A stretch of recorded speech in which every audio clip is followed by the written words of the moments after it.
Welcome, travelers, to another episode of the Time Travel Trio podcast. I'm Jen. I'm Matt. And I'm Hyde. And we're the Time Travel Trio. So we're doing a mini episode today for the holidays, and I picked the Muppet Christmas Carol for us to do. Yay! Or really just, we're going to talk about Christmas Carol in general, but obviously Right. we chose the Muppet version because it's better. It's the most fun lens to view the story in. Yeah. And also, it was pretty true to the actual novel. They did a really good job. Yeah. It's pretty accurate. So, I think we've all seen this movie before, Mhm. right? Oh, yeah. Or at least some version of the Christmas Carol, if not this exact one. You've never seen the Muppet one? You know, I definitely remember seeing Michael Caine talking to some of the big Muppets, like the present one, but I don't know. It must have been so long ago that I don't remember it exactly, but I'm pretty sure I've seen it at least once. Mm. So, if you don't know, Christmas Carol is basically, or as they describe it in the film description, the Muppet characters tell their version of the classic tale of an old and bitter miser's redemption on Christmas Eve, who is played by Michael Caine. So let's watch the trailer. Ah, humbug. He was the greediest man alive. It's Ebenezer Scrooge. Until the night he met someone extraordinary. Hello. The Muppet Christmas Carol. I'll drink to Mr. Scrooge, even though he is odious, stingy, and badly dressed. Humbug. Oh, there goes Mr. Humbug. There goes Mr. Grin. Do you think it's safe for us to be up here? If they gave a prize for being mean, the winner would be him. Yes, Mr. Cratchit. If you please, Mr. Scrooge, the bookkeeping staff would like to have an extra shovel full of coal for the fire. We're such a frozen. How would the bookkeepers like to be suddenly Unemployed! Heat wave. Oi! This is my island in the sun. Oi, oi. It's Charles Dickens' classic tale. As only the Muppets can tell it. It's good to be heckling again. It's good to be doing anything again. Filled with holiday warmth Hey, like the lamb, not the rat, like the lamb, not the rat. and Christmas spirit. Jacob Marley?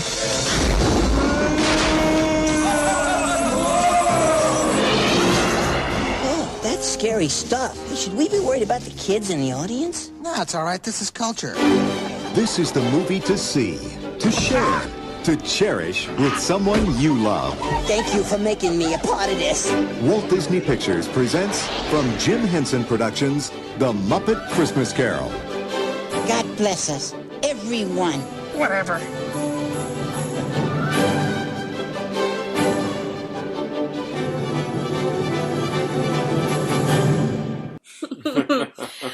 So this movie came out in 92.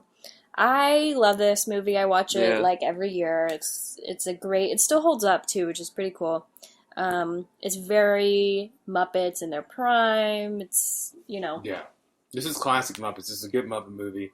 Yeah. And like we were saying, it stays very true to the story. It's basically the real Christmas Carol story with Muppets commentary embedded into it. Yeah, in a which weird makes way. it a little bit more lighthearted in some ways. So it's still fun, it's still comical, they still break the fourth wall and still have sarcastic comments and all that kind of stuff, so that's always fun. Yeah, because usually when you watch the story, it's just Ebenezer Scrooge being tormented by ghosts, but here you have Gonzo and Rizzo, like always kind of breaking the fourth wall, talking about the story, and so it's always fun, like kind of helps break it up and makes it more entertaining than just like, here he is being terrorized. It's like, oh, Gonzo and Rizzo are falling off of the window ledge, or all that stuff. Yeah. I do want to mention that trailer had Beetlejuice music Yeah. for some reason. I don't know why, but it did. Okay, whatever. So Think about how much money that would have cost, because... Was Muppets Christmas Carol was Disney? it is Disney. Yeah, it's Disney. And Beetlejuice... Is Beetlejuice Touchstone or just Dimension? I don't know, actually. I always thought Beetlejuice was Warner Brothers for some reason. I don't know. I mean, Paul Williams did the music for this movie, so and he didn't do Beetlejuice, so... Isn't that strange, huh? Yeah, I'm going to look that up. Anyway, so we kind of figured we could get away with doing this on a podcast because he does technically travel through time. Yeah. So... I mean, yeah, he visits the past, and he actually warps around through time several times, at least in this version. Yeah, I don't know why they. Okay, well, whatever. Someone tell us on Twitter. Someone or Instagram. figure out why Beetlejuice music is only in the trailer because it's not in the movie. It's just a trailer thing. Yeah, that's your homework for this week. Yeah. So Scrooge is played by Michael Caine. And first of all, can I just say that Marley and Marley that song has been stuck in my head since I watched this movie. Well, I always love those two old guys. They're my favorite Muppets in general. So I always love seeing them do stuff, and they're seeing it around, and they're having fun. So yeah, they're pretty fun. But so he goes to the past. He, travels in space in the present. And actually, he goes to the future in the present because he goes to Christmas morning. Oh, that's true. So it's actually like just a little bit in the future, and then he goes to like. Which I think is the actual future. More of the future. Yeah. Well, I guess not the actual because he then goes there Christmas morning, but it's like it's the current timeline that he's on if nothing changes. Yeah, exactly. And so because he went on this journey, when he wakes up, it is Christmas morning before the events that he's witnessed overnight, and so he makes a change in himself and his actions rather than what was going to happen anyway. Yeah. So it's a new timeline now, and hopefully a more positive one for him. So yeah. This I do want to mention. There is now a Michael Caine trilogy. Obviously, our last episode was Interstellar, so that was 1. This is 2. And then you found a third one? Yeah, I was trying to find out, like, he must have done a third movie because he does every movie. And I realized after looking up his movies that he was actually in an Austin Powers movie, or at least a couple, I don't know. But he's his dad. And in the third movie, he shows up, like, in more than one scene where he dies or whatever. I think it's all in the same movie. Yeah, it is. That's the flashback? Goldmember. Yeah, okay, yeah. So he's in Goldmember, so. So, there you go. Michael Caine trilogy. Everyone's got one, apparently. So let's just talk briefly about the time travel. I know there's not much to kind of dissect here. There's no science. It's very fantasy. Obviously fun Muppet movie, but yeah, I mean the question is like, is he actually there, or is it like the spiritual stuff? Kind of like a la Field of Dreams. But I think it is. I think it is more than just spirits showing him stuff because, like, at least in this movie, like Rizzo and Gonzo, even though they're not really there, I guess, in the world, sometimes they are, sometimes they aren't. They actually like affected the past a little bit, and like a comical way. They mess with the shelf with all the busts on it. But I like to think that he actually was there. Like why not? Yeah, because Gonzo could interact with people in the past. Scrooge he's couldn't. Invisible. Yeah. But yeah, so it's kind of a blurred line. For the sake of a movie, but it's still, I think it's still fun, and I think it counts because I agree. Yeah, I mean, obviously the way they travel is like through spiritual stuff. Like when the Ghost of Christmas Past comes by, like takes his hand and they fly towards the light, which is going to the past. And so I think that is, I think it's explicitly saying we're going to go to the past. And not just them showing him a vision while he's in his room. He's actually out of his room. He's actually somewhere else, I think. Yeah, he does leave and then come back, I feel like. So, yeah, I mean, that's pretty much all there is to this time travel. Yeah, it's straightforward. I mean, yeah, in this vision, or in this version, the Ghost of Christmas Past takes him to several different times. He's in the classroom, and it kind of blurs the different versions of him throughout the years. So he's kind of standing there as they like speed through time, and then they jump farther to the future, but still in the past, I guess. To the first not the first holiday party, but the holiday party where he's being Scrooge to Fozzie, or what's his name? What was his name? something. Fozzleworks or something? Fozzie Yeah. No, I think it's Fozziewig. Fozziewig, yeah. That's right. So yeah, they're there in that party too. So and then with Christmas Present, he goes to the next morning of Christmas morning, which is technically the future to him. Then obviously the Ghost of Christmas is yet to come. He goes to the future when he's dead. Which, when they go there, it looks like a wormhole because it kind of like warps into like a little wormhole kind of thing, Yeah. So at least it looks like a wormhole. So we had to open up the wormhole near Jupiter to take you to see. Yeah, exactly. One thing I do kind of wish was that we could at least see or have a mention of his parents. or his family to kind of get a better gauge of why he always disliked Christmas or like wanted to, do his schoolwork and whatever. I felt like I was missing some sort of a reason, like maybe his parents are not around or like they ignore Christmas or something, or like even an offhanded comment when he's a kid in the school classroom when they're like, oh, you never go home for Christmas. I felt like I needed to know why. It just didn't make sense to me that an 8-year-old boy, I'm just supposed to believe that he wants to do schoolwork over Christmas. Right. And I get that that's who his character is, but I kind of wanted to know a little bit more of why that was. Yeah, maybe the spirit would have been like, your parents always push you to be the best student. If you got anything less than A's, you would be a failure in their eyes, or something like that might have been enough. But yeah, it is kind of, it starts off with him being like, he's an 8-year-old boy who doesn't care about Christmas. That's a little hard to believe, but I do like how they showed him how he got, he broke up pretty much on Christmas. As a young man, that's kind of enough to be like, I can't stand this holiday anymore, I guess. But as a kid, but he was like that already, and and that happened because he didn't like Christmas. It's true. Not that he didn't like Christmas because that happened. Christmas just follows him. That to me would make more sense. Yeah, and I think it would have been better if we saw him like Christmas as a kid, and then maybe when he was older, his instructors told him that he needed to, work harder. There's different ways that you could have played that. Kind of I know we're being minor, but also kind of when they retold the Grinch with Jim Carrey. Spoiler alert: the Grinch gets upset because he gets bullied on near Christmas time, and so that's why he hates Christmas. But, it's as silly as it is, it's the Grinch, and it's Christmas Carol, so you could have easily just added and kind of retconned a little bit. Because in the Grinch, he's never given a reason in a 30-minute cartoon why he hates Christmas, but when you stretch it out to an hour and a half, you kind of have to say, well, here's why. Yeah, it is the movie, so that's, if it was a minor thing, I wouldn't really care as much, but this is the movie. His prime motivation. He doesn't like Christmas, and he needs to change. I want to know why, So that kind of bugged me a little bit about this movie, and just kind of this story, I guess. Have you guys ever read the book? I've read the abridged version. Remember those old books they used to get for kids, where every page had a really detailed drawing on it, or every other page, or every chapter, something like that. I had those classic literature books, the abridged versions of stories, where they basically took out all the inappropriate stuff from it.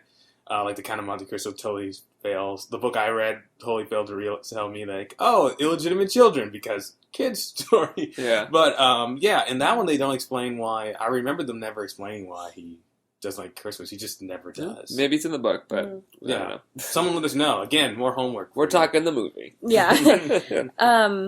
So the question also is, can he change? Can the future be changed? And at the end of the movie, obviously, yes, it can. So that's good.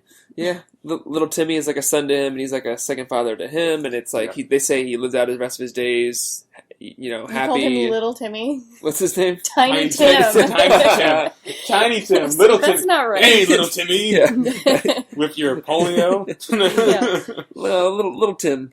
I did like the the Muppetness of Gonzo, and he was like, yeah, he can live, sure, whatever, Right. I know, it's very, this movie is fun. The more recent Muppet movies, they're not bad, but they don't feel the same. I don't know why. Do you guys get that feeling? Yeah, it's almost like they are trying too hard or something to be something they're not. I don't know. Well, I did enjoy the Muppets movie with Jason Segel. I thought that was really good, particularly because of the musical numbers. But I think one of the things, because Muppets in Space was kind of a little off to me as well, even though I enjoyed it. I guess I like all the Muppet movies, but there's definitely better ones. And Christmas Carol, I think it's just better because this is the kind of stuff that the Muppets should do. This is what they excel in. The Muppets do so much better when they're parodying a genre or taking a story and putting a Muppet spin on it, because then it's an established property or an idea that you just add Muppets to. My favorite Muppets movie is Muppet Treasure Island, because Treasure Island's a great story, and then you add Muppets in and it becomes a funny story, a funny adventure movie, and that's, I don't know, there's something charming about that. Yeah, I agree. It's almost like, at least the most recent one, which was the Most Wanted, Muppets Most Wanted, it just doesn't have that classic feeling that I enjoy in Muppet movies. It feels like revisiting, childhood nostalgia. Even the Muppets, the movie, The Muppets. It's like hard because there's also a movie called The Muppet Movie, but it's not that one. I'm talking about The Muppets with Jason Segel, the more live actiony one. That one still kind of has a little bit of those moments. Yeah, like that warmth. Mm-hmm. You know? Yeah. This is a very warm movie. Like, not... I mean, it's cold because it's winter, and, like, you know what I mean? But it's very, like, you watching it, you feel very, like, yeah, like, this is, like, for kids, but it's enjoyable. Everyone can like it. Like, this is just a nice little family movie. Yeah. Yeah. I don't know what it is exactly. I don't know. Mm-hmm. But it does have that feeling. It might just because of our age. Yeah, that's true. Oh. I don't know. But this one's great. So if you like Muppet movies and the Muppets and haven't seen this one, do recommend. So I also thought it was kind of interesting in this movie that the Marleys is this how it is in the book? The Marleys kind of are the ones who orchestrate this. Well, in the book, it's just Jacob Marley. It's just one. Oh, okay. But they needed two to have the old, both old men. Yeah, totally understandable. You can't have one without the other. Mm-hmm. But in the book, it's pretty much like, well, in the book, he's kind of the messenger. It's like, this is going to happen to you, but it's also kind of like he is trying to save Scrooge from living, like being condemned to the life he is, which is like this weird kind of hell where you have chains on for every sin you did, which is horrifying to think of. Yeah. Yeah. Okay. So what else? Obviously, these musical numbers are pretty great. Yeah, Paul Williams he wrote the songs for these movies. Yeah. For this movie. Mm-hmm. One More Sleep Till Christmas is awesome. You know, they're all pretty good. The only one that kind of puts me to sleep a little bit is Tiny Tim's song. It's like the obligatory, all right, we have to, like, the sweet little kids' hope song. Yeah. So, do you guys have any other notes? I mean, just general Muppet stuff. I always think it's peculiar to see a full-body Kermit. I don't know what it is about it, but it always kind of creeps me out. Not creeps me out, but, like, I'm always like, that's so weird. How are they doing that? It looks real, but I also know it's not real. I know he's like being puppeted around, but I thought it was funny in Muppets in Manhattan when Miss Piggy was roller skating down the parkway, and the wide shots are like obviously some like beefed up guy like just skating down the walkway. Yeah, which reminds me like, okay, that's obviously a person, but it's hilarious because it's like, you know, it cuts to her like you know, doing it close up, and it cuts wide shot as just this massive buff guy or girl, right? You know, riding down. Mm-hmm. No, I mean, yeah, like little because the Muppets movies excel when they like know, like, yes, we know these are puppets. Yeah, and that's some of their best jokes. I mean, when they break the fourth wall, it's hilarious. I haven't seen, because the newest movies haven't done it, I haven't seen Gonzo and RZA together in such a long time. Yeah. I forgot how much I missed those two. Like, they're such a great kind of vaudeville act together. Yeah, they are. It's really entertaining. I mean, that's kind of all I got. This is a mini episode, so it's obviously shorter, but any other notes you guys wanted to touch on? I liked all the costumes that they made for them, because, like, every Muppet is different sizes, so they had to make all these different costumes for all the little Muppets, you know, and there's so many Muppets in this movie that, like, they made so many little clothes that I thought it was really a nice touch. Yeah. I like the human Muppet interaction. Like, it's just the norm. Right. I think it's kind of fun. No one ever questions it. Like, blah, blah, blah. I will say, I'll post this on our Facebook page and probably the Twitter page as well. There's a great article I found. I've been saving it for this episode. And Michael Caine talking about his work with Muppet Christmas Carol and just how much he adored working on the film. And it's like one of his favorite experiences of all time. I feel like I totally believe that. I mean, obviously because he said it, but like I can see that. And he's pretty young. Like, this is a while ago. This movie is 92. Yeah, it's so crazy. Over 20 years ago. Yeah. Not that he's young in this movie, but compared to what we're used to seeing him now, he definitely looks a lot younger. Well, especially in Interstellar, because he's on his deathbed in that movie. Yeah. At the end of it, you know, spoilers, I guess, if you haven't seen that. But, you know, so to see him there and then see him now, we're like, whoa. Yeah. I don't think it's spoilers to say in a movie about time that spans decades that Michael Caine being old gets even older. Yeah, even older. It's kind of like. I don't think it's that. I think if that ruins the movie for you, you need to get your priorities straight. Then like, how do you live? Yeah, right. Yeah. Great. So let's do ratings, I guess. Sounds Time travel rating, I'm gonna give it a 2.5, I guess. Yeah, it's kind of tough. Yeah, it is kind of tough because there isn't really, there's structure somewhat because the story itself is structured. So there's some points there, but as far as like any logic to a spirit taking someone through maybe a wormhole or whatever it is, Right. There's not really much there for us or me to go on. So Yeah. 2.5. Yeah, I think I agree. Yeah, I was kind of around the same area because I didn't want to like say this is terrible time travel because it serves a purpose of like teaching them a lesson and stuff like that, and that's also a good story and it's a good movie. So like I can't bash on it, but it's also like not, you don't watch a movie to watch it for the time travel. Yeah. So I agree, 2.5. Yeah.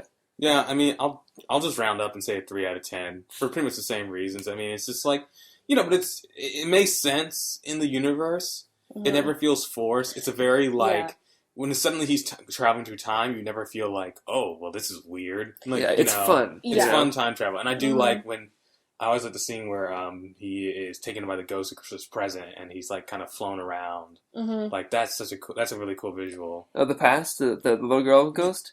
Yes, I'm sorry. Yeah. I'm totally messing up. Well, yeah, because I was thinking that too. Like the way that they did her effects, it's like kind of green screen, obviously, because she's kind of transparent. But it looks like she's underwater, but you can tell it's kind of like a fan, but it's like not a heavy fan, so it's kind of like her hair's like kind of floating a little bit. It's really cool. Yeah, it looks like a really cool effect. Especially considering like puppetry and like what they mixed in there probably to make it work like that. Like it's a pretty cool scene. Yeah. So movie rating, I'm gonna give this movie an 8 out of 10. I do love this movie. I have to knock points for what I mentioned earlier, which was kind of a lack of some sort of a foundation for why he dislikes Christmas so much. I just felt like it was without a cause to me. Mm-hmm. So, 8 out of 10. I love this movie. This is, this one and Treasure Island are my favorite Muppet movies. So, yeah. Yeah, I agree. I'm going to copy you again and say 8 out of 10. Copycat. Yeah, it's a fun movie. If I'm going to see A Christmas Carol, it's going to be this movie. It's going to be this version of it. Yeah. Because it's the most fun. It's I like Michael Caine. I like Gonzo and Rizzo. They're always like my favorite Muppets, kind of, other than the two old guys. So, it's just a fun movie. Yeah. Yeah, I'm going to be a copycat with you guys and say 8 out of 10. It's a fun movie. It's a very warm movie, like I said. It just feel very like, I don't know, like safe and happy watching it. Like it was a very pleasant movie to rewatch. Also, if people have watched this and they're looking for something else that's kind of in the same bend, I highly recommend the Mickey Mouse Christmas Carol story. It's shorter, but it still tells a really great story in the beautiful 2D animation, which is always kind of fun to watch. Mm-hmm. So that's another kind of good Disney-fied version of the Christmas Carol that they do. If you want a very different version, not very different, but a different version than that, there's also a Doctor Who episode. Yeah. I should have looked up the name of it, but I want to say it's Matt Smith, so one of those seasons. I feel like you talked about it before and you said Matt Smith. So it's the Doctor Who episode that has Christmas Carol is between series 5 and series 6. So it's just called A Christmas Carol. It's like the Christmas special that they do every year. Yeah. Mm-hmm. So it's in between those seasons. So technically on IMDb it's listed as season 6, episode 0, but it's the one in between those. So it might be, if you look it up because Doctor Who's streaming on Amazon Prime, it might be at the end of season 5 or, wherever you find it. So there you go. Yay. Cool. So our next episode is back to my choice again, kind of, because this was a mini. So we're going to complete our Bruce Willis trilogy, and we're going to do The Kid. So still keeping up with the lightheartedness going into the new year. So we need some time to we need to kind of decompress after Interstellar. We all kind of need a interstellar break from all that heaviness. So for those who don't know, The Kid is a 2000s film starring Bruce Willis that is about an unhappy and disliked image consultant who gets a second shot at life when an 8-year-old version of himself mysteriously appears.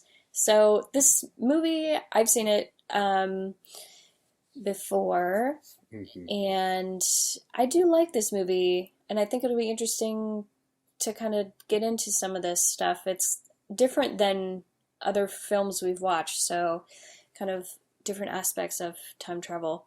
So watch that for our next episode. And our social media, we are at Time Travel Trio on Twitter and Instagram, and we are the Time Travel Trio podcast on Facebook. We are also on iTunes, SoundCloud, and Stitcher, all for free, of course. So make sure to subscribe and comment and rate and review and blah, blah, blah, blah, blah on those. So, personal, I am at Jen Marlis on Twitter and Instagram. And I am at Foreman in Space. And I'm at Robinson is Hyde. And happy holidays, everybody. And with that, we are out of time.